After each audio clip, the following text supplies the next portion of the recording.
رسول اللہ صلی اللہ علیہ وسلم نے فرمایا، اللہ تعالیٰ قیامت کے دن لوگوں کو جمع کرے گا اور وہ اس بات پر فکر مند ہوں گے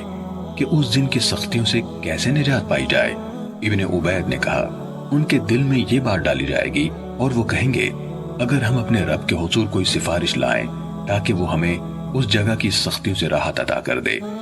آپ نے فرمایا، چنانچہ وہ آدم علیہ السلام کے پاس آئیں گے اور کہیں گے، آپ آدم ہے، تمام مخلوق کے والد، اللہ تعالیٰ نے آپ کو اپنے ہاتھ سے پیدا کیا اور آپ میں اپنی روح پھونکی اور فرشتوں کو حکم دیا تو انہوں نے آپ کو سجدہ کیا۔ آپ ہمارے لیے اپنے رب کے حضور سفارش فرمائیں کہ وہ ہمیں اس اذیت ناک جگہ سے راحت دے۔ وہ جواب دیں گے، میں اس مقام پر نہیں۔ پھر وہ اپنی غلطی کو جو ان سے ہو گئی تھی یاد کر کے اس کی وجہ سے اپنے رب سے شرمندگی محسوس کریں گے اور کہیں گے، لیکن تم نوح علیہ السلام کے پاس جاؤ، وہ پہلے رسول ہیں جنہیں اللہ تعالیٰ نے لوگوں کی طرف مبعوث فرمایا۔ آپ نے فرمایا، تو اس پر لوگ نوح علیہ السلام کے پاس آئیں گے، وہ کہیں گے، یہ میرا مقام نہیں، اور وہ اپنی غلطی کو جس کا ارتکاب ان سے ہو گیا تھا یاد کر کے اس پر اپنے رب کی شرمندگی محسوس کریں گے اور کہیں گے، لیکن تم ابراہیم علیہ السلام کے پاس جاؤ جنہیں اللہ تعالیٰ نے اپنے خلیل یعنی خالص دوست بنایا ہے۔ وہ ابراہیم علیہ السلام کے پاس آئیں گے تو وہ کہیں گے، یہ میرا مقام نہیں ہے، اور وہ اپنی غلطی کو یاد کریں گے جو ان سے سرزد ہو گئی تھی اور اس پر اپنے رب سے شرمندہ ہوں گے اور کہیں گے، لیکن تم موسیٰ علیہ السلام کے پاس جاؤ جن سے اللہ تعالیٰ نے کلام کیا اور انہیں تورات عنایت کی۔ لوگ موسیٰ علیہ السلام کی خدمت میں حاضر ہوں گے، وہ کہیں گے کہ میں اس مقام پر نہیں، اور اپنی غلطی کو جو ان سے ہو گئی تھی یاد کر کے اس پر اپنے رب سے شرمندگی محسوس کریں گے اور کہیں گے، لیکن تم روح اللہ اور اس کے کلمے عیسیٰ علیہ السلام کے پاس جاؤ۔ لوگ روح اللہ اور اس کے کلمے عیسیٰ علیہ السلام کے پاس آئیں گے، وہ بھی یہ کہیں گے، یہ میرا مقام نہیں ہے، تم محمد صلی اللہ علیہ وسلم کے پاس جاؤ۔ وہ ایسے برگزیدہ عبد یعنی بندے ہیں جن کے اگلے پچھلے گناہ اگر ہوتے بھی تو معاف کیے جا چکے۔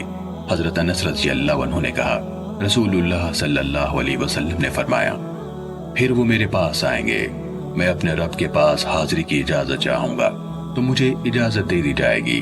اسے دیکھتے ہی میں سجدے میں گر جاؤں گا،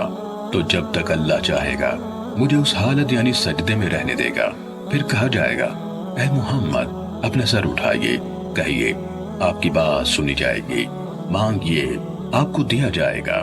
سفارش کیجیے آپ کی سفارش قبول کی جائے گی۔ میں اپنا سر اٹھاؤں گا اور اپنے رب تعالیٰ کی ایسی حمد و ستائش بیان کروں گا جو میرا رب عز و جل خود مجھے سکھائے گا۔ پھر میں سفارش کروں گا، وہ میرے لیے حد مقرر کر دے گا، میں اس کے مطابق لوگوں کو آگ سے نکال کر جنت میں داخل کروں گا، پھر میں واپس آ کر سجدے میں گر جاؤں گا۔ اللہ تعالیٰ جب تک چاہے گا مجھے اسی حالت میں رہنے دے گا۔ پھر کہا جائے گا، اپنا سر اٹھائیے، اے محمد صلی اللہ علیہ وسلم، کہیے آپ کی بات سنی جائے گی، مانگیے آپ کو ملے گا، سفارش کیجیے آپ کی سفارش قبول کی جائے گی۔ میں اپنا سر اٹھاؤں گا اور اپنے رب کی وہ حمد کروں گا جو میرا رب مجھے سکھائے گا، پھر میں سفارش کروں گا تو وہ میرے لیے پھر ایک حد مقرر فرما دے گا، میں ان کو دوزخ سے نکالوں گا اور جنت میں داخل کروں گا۔ حضرت انس رضی اللہ عنہ نے کہا، مجھے یاد نہیں آپ نے تیسری یا چوتھی بار فرمایا، پھر میں کہوں گا،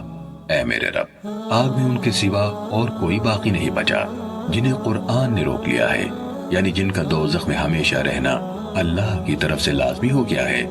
ابن عبید نے اپنی روایت میں کہا، قتادہ نے کہا، یعنی جس کا ہمیشہ رہنا لازمی ہو گیا۔ صحیح مسلم حدیث نمبر 475۔